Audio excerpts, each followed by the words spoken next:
just to think is needed for its interpretation. It's vital that we use the Word of God. The Spirit is the Word of God, and we use it as it is intended to. Just the other day, actually it's kind of neat because I engaged in it last couple weeks. I'm in a funeral home and a young man comes to me and he goes, "So what do you think of female pastors?" I'm like, "Nope. And he goes, "Well, I could never go to a church that doesn't allow female pastors." I said, "Okay." And he went, "So you're saying I'm not welcome?" I said, "I didn't say you weren't welcome. I said, we just ain't having it." And he goes, "Well, by what authority?" I'm like, we got a doctrinal debate in a parking lot of a funeral home. By the Word of God. Let me just say, read the book of Timothy and read Titus. And then we'll talk. And here's what he said. He goes, "But that's only Paul's interpretation." And I went, "Really?" And I go, so you're saying that the book of Timothy is not the inspired Word of God? He goes, "No, God inspired it. He just allowed Paul to have that conversation." And I went, "Okay, so you believe in Genesis?" And he looked at me and he goes, "Well, yeah, why?" I go, "Well, if you believe in Genesis, why don't you believe in Timothy? It's still in the same. Do you believe the Word of God is the infallible Word of God, Genesis to Revelations?" "Yes, but I know you can't cherry pick it. Either you believe the Word of God or you don't."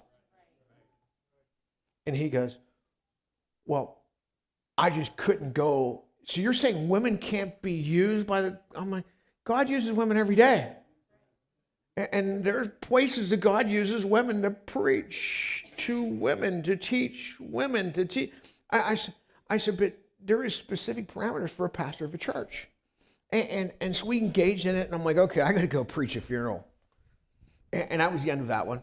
And then I go back a few days later for another funeral, and he's like, "Do you have a concordance?" "Matter of fact, I do. Which one are you using?" And he goes, "Well, I have a concordance that you probably never heard of." I'm like, "Okay, let's hear it." Then he goes, "Oh, wait a minute. You're a King James version." I go, "Oh, no." And he goes, "What do you mean no?" I said, "I'm King James Bible. There's only one version."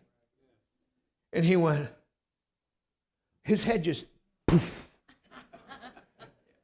And he goes, I said, "You have multiple perversions." And I go, "But which concordance are you talking about?" I go, "Yeah, I actually have that one." He goes, "You need to go and read what he said." And I go, "Why would I want to read what he said when I can read what God said?" And so we engaged this conversation. It was really kind of neat because after I said that, it clicked. And he's going, "Well, what should I read?" And I go, Here's what you read. You read the Word of God. You read the entire Word of God. You don't cherry pick the Word of God. You see, that's why it's vital that we use the Word of God as it's intended. Because when we look at the Word of God, it guards us from the garbage. Many, many years ago, actually it would have been 1985 to be exact. And I know I've shared this before. 1985, I walk into the Federal Reserve Bank of Pittsburgh.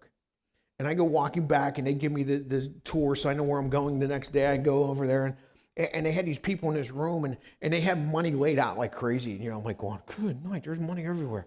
And what they were doing is counterfeit, or nope, that one's good.